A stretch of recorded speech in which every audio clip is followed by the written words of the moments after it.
Hey, you think my wife, Kathy, will like this color arrangement? It's really hard to go wrong with flowers, isn't it? Especially in this month of Valentine's Day. This March will be 52 years since I first met Kathy. We were married 46 years ago. I was thinking about a drive that my son Mark, one of my sons, Mark, and I took, and he was asking me, we had a camera rolling, all about the way that Kathy and I met. He wanted to know more about the details of mom and dad. He wasn't born yet, of course. So I talked to him, and we have that from a few years ago. We have that video. I'm going to show that to you. And then after that, I've got a brief video that included Kathy and me. We were just sitting down answering questions about our relationship. In that second video, you're going to find out which one of us knew first that the other one was the right one. Well, what I was thinking, what if we start with the prequel? So just before you met Mom, what kinds of things were you hoping for? What did you look for in a wife? I don't know, someone to whom I could talk about everything, just hungering for God and just wanting to put people first, and just, I don't know, just loving nature, loving people, just simplicity, not being caught up in any sort of pride or just basically kind of serious-minded but lighthearted. I guess a perfect blend of that I see in Mom, you know. Mm-hmm. So, well, of course, you didn't know how your life was going to go. You've told us you didn't plan ahead of time to have 14 kids. It was just one baby over and over again, basically. Yeah. What are some things that, in hindsight, you didn't even think to ask for?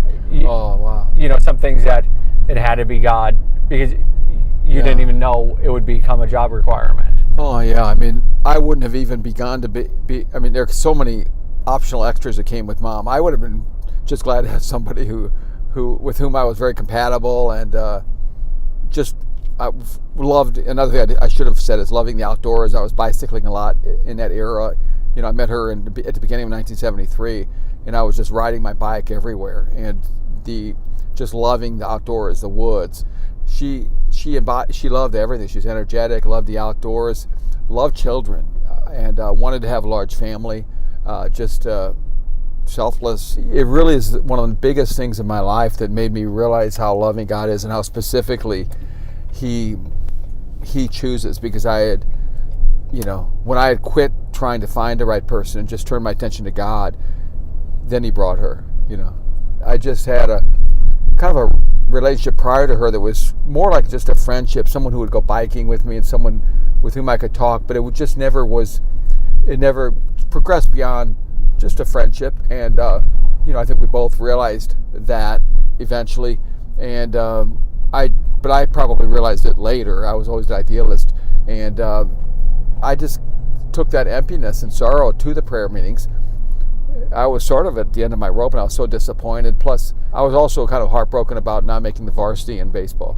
So I had two big things that brought me to my knees, and I came to the prayer meetings, and just felt so empty at that age. Those are big things, And so I always wanted someone to talk. I was probably considered to many kind of a boring boyfriend because I wanted to take drives. I wanted to ride a bike. I was sort of settled already in a way. I wanted to hit the high spots of life and not get off into all the fakery. And, I didn't like the high school scene. I had a lot of friends one-on-one, but I just never got it. Just maybe almost to a fault. I was already sort of I don't know, serious-minded, I guess. Kind of born, grown up a little bit? Maybe, because I was very concerned about the environment in that era. God had to shift some of my love for the environment over to Him and say, it's great to love the creation, but now how about loving the Creator? Mm-hmm. And so I had started an environmental club in my high school and refused to get my driver's license at 16 just to sort of stand up for the environment, and didn't get it till I was 18. Then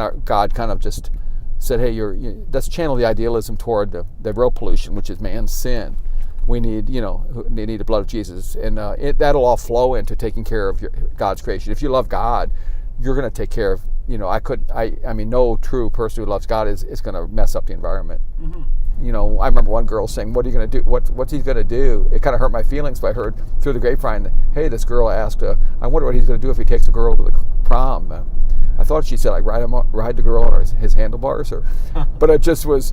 I wasn't trying to be a troublemaker. I just felt, I urge people to. We farmed glass drives, recycling glass and bottles, and God just gently took that idealism and steered it toward the Creator, and I still love the creation. Look, this is where I'm driving for our little show out in this beautiful stretch. Yeah. Look at those red bud trees over there. Yeah. And I remember on July 18th of 75 going through a little ceremony, and I just took a washcloth in my home, and to represent my hope, the whole idea of like even finding a relationship, I just kind of gave up. I remember tossing into the bathtub, and as a little ceremony that now when I toss into the bathtub, I'm giving the problem, the hunger for a relationship to you, God. And every time I get tempted to take it back to myself and analyze it, I'm going to just remember I gave it to you. I'm just going to plunge in and love the life you gave me and not try to force something. And I remember one of the first things I did after tossing that was say, hey, I think I'd like to go out and do something fun with Kathy, my buddy, my little sister. So we went. I remember I used to play baseball. For some reason, we played tennis. Oh. And I probably only played 10 times in my life, and that was one of them. So what was your first impression of Mom? Well, I thought of her as the perfect kid sister because I'm about 4 years older. And I was only 17 and she was 13. But she was just so fun to be around, full of joy, loved people, extroverted, great sense of humor. And I thought, wow, she's like the perfect sister, Christian sister. And we're I met her family, 10 kids, one of 10 kids, and they were all like discovering God and enjoying this community together, and they were all very pro-life. And I just thought of it as a great family to hang around. And actually, ironically, I even talked to her about prospective relationships, bounced it off her as a sister. I felt so comfortable with her, and so secure and so liked, and I liked her, that I never even thought that was the basis of a marriage. I thought I've been known to be dense, we all have been. Well, and can you tell me about the prayer meetings?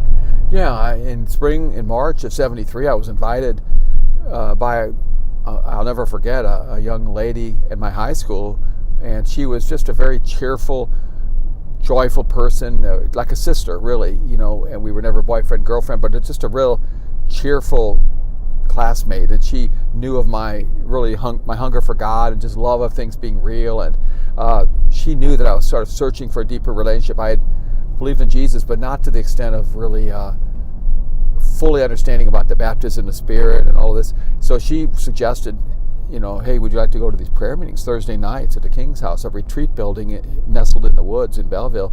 And I said, okay. And just to sort of be polite, after not making it for 2 weeks, on the third week, I finally said, to be nice to her, I'm going to go. And boy, it changed my life. And within a couple of weeks, I had met Kathy. Mom was one of the few young people there.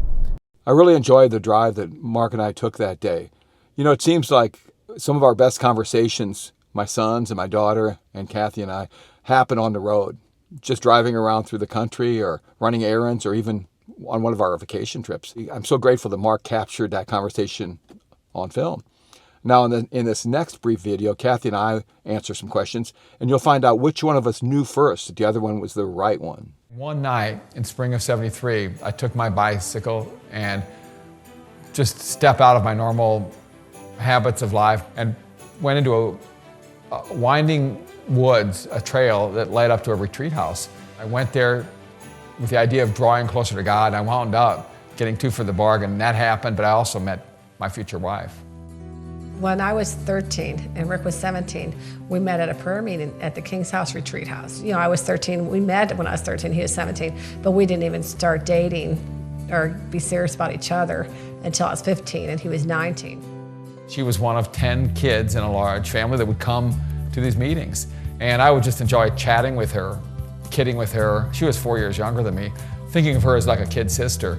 We got to be good friends, and were very few people coming to the prayer group that were young. There was maybe a group of 4 to 6 of us, and we'd get together as a group and just horse around and laugh. We'd laugh and laugh, and we really had a good time. And then Rick went on a trip with a bunch of buddies out to Colorado, and somehow during that time he was going on the trip, something happened in his heart that he realized he missed me terribly.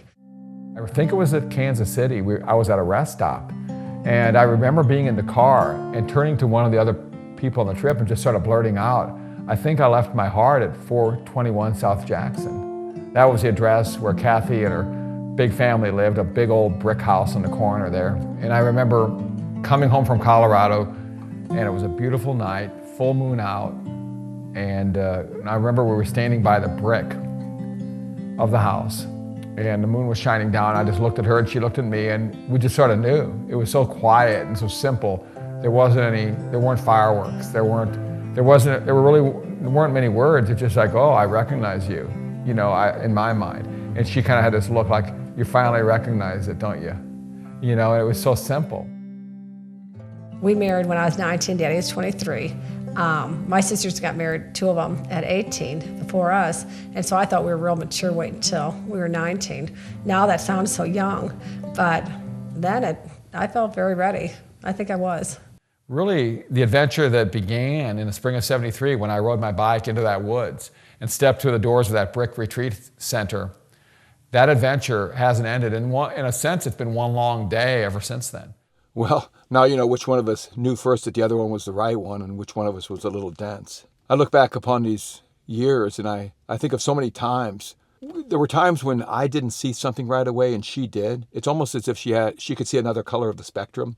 And there were times that the opposite occurred. So it keeps you humble. You both have to be very humble about marriage. And you as you get older, and I'm sure many people can relate to this, you learn more and more what you don't know.